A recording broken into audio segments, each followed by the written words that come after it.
आइए शुरू करते हैं शिव पुराण के 6ठे अध्याय को। शिव पुराण के श्रवण की विधि तथा श्रोताओं के पालन करने योग्य नियमों का वर्णन। सौनक जी कहते हैं, महाप्राज्ञ व्यास शिष्य सूत जी, आपको नमस्कार है। आप धन्य हैं, शिव भक्तों में श्रेष्ठ हैं, आपके महान गुण वर्णन करने योग्य हैं। अब आप कल्याणमय शिव पुराण के श्रवण की विधि बतलाइए, जिससे सभी श्रोताओं को संपूर्ण उत्तम फल की प्राप्ति हो। सूत जी ने कहा, मुने शौनक, अब मैं तुम्हें संपूर्ण फल की प्राप्ति के लिए शिव पुराण के श्रवण की विधि बता रहा हूँ। पहले किसी ज्योतिषी को बुलाकर दान मान से संतुष्ट करके अपने सहयोगी लोगों के साथ बैठकर बिना किसी विघ्न बाधा के कथा की समाप्ति होने के उद्देश्य से शुद्ध मुहूर्त का अनुसंधान कराएं और प्रयत्न पूर्वक देश विदेश में स्थान स्थान पर यह संदेश भेजें कि हमारे यहाँ शिव पुराण की कथा होने वाली है। अपने कल्याण की इच्छा रखने वाले लोगों को उसे सुनने के लिए अवश्य पधारना चाहिए। कुछ लोग भगवान श्री हरि की कथा से बहुत दूर पड़ गए हैं। कितने ही श्री शुद्ध आदि भगवान शंकर के कथा कीर्तन से वंचित रहते हैं। उन सबको भी सूचना हो जाए, ऐसा प्रबंध करना चाहिए। देश देश में जो भगवान शिव के भक्त हैं तथा शिव कथा के कीर्तन और श्रवण के लिए उत्सुक हो, उन सबको आदर पूर्वक बुलवाना चाहिए और आए हुए लोगों का सब प्रकार से आदर सत्कार करना चाहिए। शिव मंदिर में, तीर्थ में, वन प्रांत में अथवा घर में शिव पुराण की कथा सुनने के लिए उत्तम स्थान का निर्माण करना चाहिए।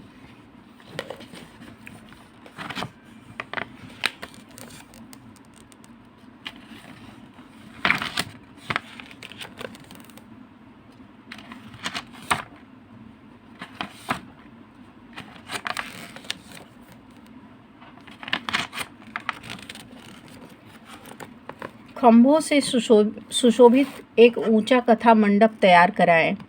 उसे सब और फल पुष्प आदि से तथा सुंदर चंदों से अलंकृत करें और चारों ओर ध्वजा पताका लगाकर तरह तरह के सामानों से सजाकर सुंदर शोभा संपन्न बना दे। भगवान शिव के प्रति सब प्रकार से उत्तम भक्ति करनी चाहिए।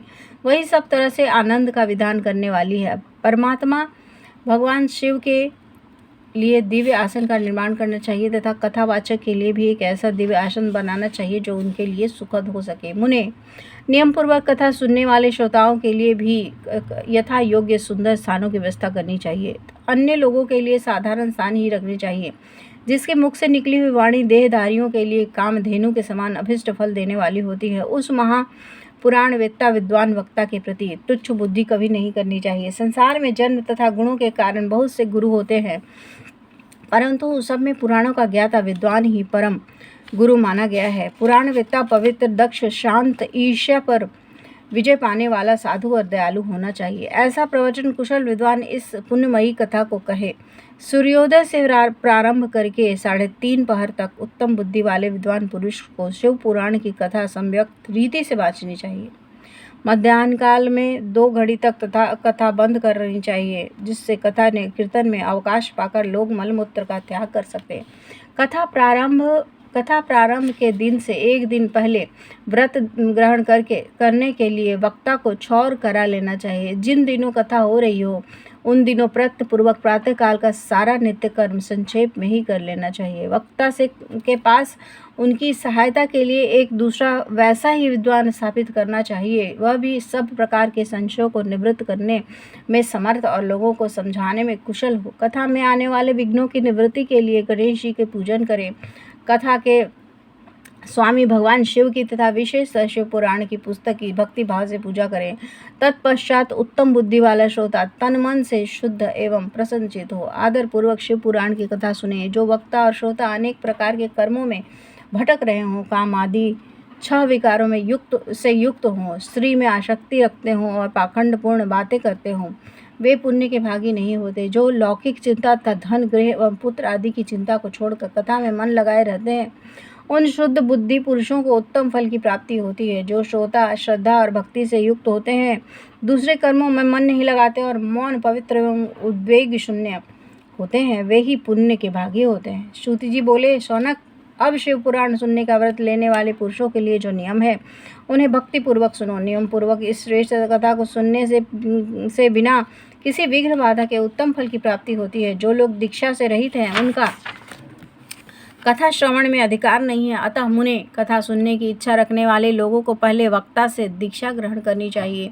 जो लोग नियम से कथा सुने उनको ब्रह्मचर्य से रहना चाहिए। भूमि पर सोना, पत्तल में खाना और प्रतिदिन कथा समाप्त होने पर ही अन्न ग्रहण करना चाहिए। जिसमें शक्ति हो वह पुराण की समाप्ति तक उपवास करके शुद्धता पूर्वक भक्ति भाव से उत्तम शिव पुराण को सुने।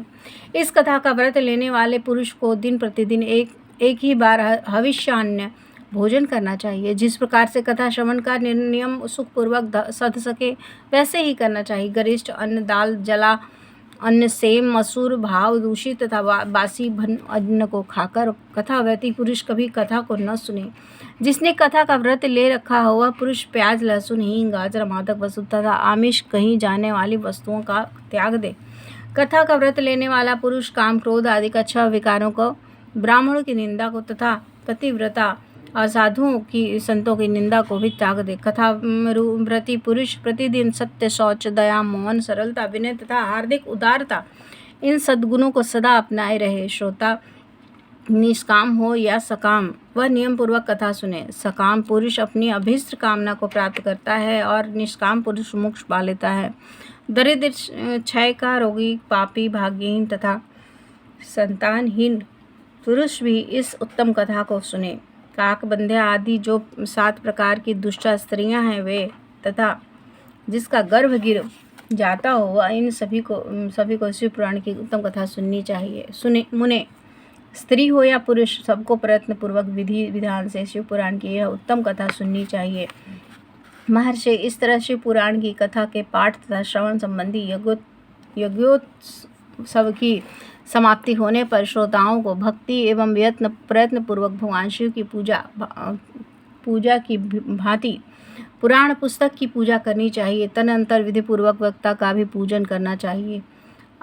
पुस्तक को आच्छादित करने के लिए नवीन एवं सुंदर वस्त्र बनावें और उसे बांधने के लिए दृढ़ एवं दिव्य डोरी लगावें। फिर उसका विधि पूर्वक पूजन करें। मुनिश्रेष्ठ, इस प्रकार महान उत्सव के साथ पुस्तक और वक्ता की विधिवत पूजा करके वक्ता की सहायता के लिए स्थापित हुए पंडित जी का भी उसी प्रकार धन आदि के साथ उनसे कुछ भी कम सत्कार न करें। वहां आए हुए ब्राह्मणों को अन्न, धन आदि का दान करें। साथ ही गीत, वाद्य, नृत्य इत्यादि के द्वारा महान उत्सव रचाए। मुने, यदि श्रोता विरक्त हों तो उनके लिए कथा समाप्ति के दिन विशेष रूप से उस गीता का पाठ करना चाहिए जिसे श्री रामचंद्र जी के प्रति भगवान शिव ने कहा था। यदि श्रोता गृहस्थ हो तो उस बुद्धिमान को उस श्रवण कर्म की शांति के लिए शुद्ध हविष्य के द्वारा होम करना चाहिए। मुने, रुद्र संहिता के प्रत्येक श्लोक द्वारा होम करना उचित है अथवा गायत्री मंत्र से होम करना चाहिए, क्योंकि वास्तव में यह पुराण गायत्री में ही है।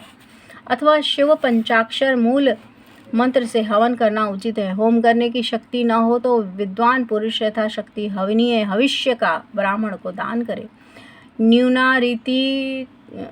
न्यूनातिरिक्ता रूप दोष की शांति के लिए भक्ति पूर्वक शिव सहस्र नाम का पाठ अथवा श्रवण करें। इससे सब कुछ सफल होता है, इसमें संशय नहीं है, क्योंकि तीनों लोकों में उससे बढ़कर कोई वस्तु नहीं है।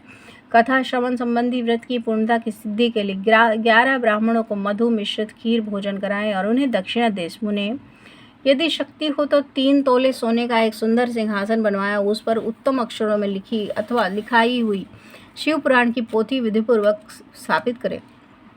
तत्पश्चात पुरुष उसकी हवन आदि विविध उपचारों से पूजा करके दक्षिणा चढ़ाएं। फिर जितेंद्रिय आचार्य का वस्त्र, आभूषण एवं गंध आदि से पूजन करके दक्षिणा सहित वह पुस्तक उन्हें समर्पित कर दे। उत्तम बुद्धि वाला श्रोता इस प्रकार भगवान शिव के संतोष के लिए पुस्तक का दान करे। शौनक, इस पुराण के उस दान के प्रभाव से भगवान शिव का अनुग्रह पाकर पुरुष भवबंधन से मुक्त हो जाता है। इस तरह विधि विधान का पालन करने पर श्री संपन्न शिव पुराण संपूर्ण फल को देने वाला तथा भोग और मोक्ष का दाता होता है। उन्हें शिव पुराण का वह सारा महात्म्य जो संपूर्ण अभीष्ट को देने वाला है मैंने तुम्हें कह सुनाया। अब और क्या सुनना चाहते हो? श्रीमान शिव पुराण समस्त पुराणों के भाल का तिलक माना गया है। यह भगवान शिव को अत्यंत प्रिय, रमणीय तथा भवरोग का निवारण करने वाला है। जो सदा भगवान शिव का ध्यान करते हैं, जिनकी वाणी शिव के गुणों की स्तुति करती है और जिनके दोनों कान उनकी कथा सुनते हैं, इस जीव जगत में उन्हीं का लेना सफल है। वे निश्चय ही संसार सागर से पार हो जाते हैं। भिन्न भिन्न प्रकार के समस्त गुण जिनके सच्चिदानंदमय रूप स्वरूप का कभी स्पर्श नहीं करते, जो अपनी महिमा के जगत से बाहर भीतर भासमान हैं तथा जो मन के बाहर और भीतर वाणी एवं मनोवृत्ति रूप में प्रकाशित होते हैं, उन अनंत आनंद घन रूप परम शिव की मैं शरण लेता हूँ। अध्याय 6 एवं 7। अगले बार मैं शुरू करूँगी शिव पुराण विद्येश्वर संहिता। ठीक है, धन्यवाद।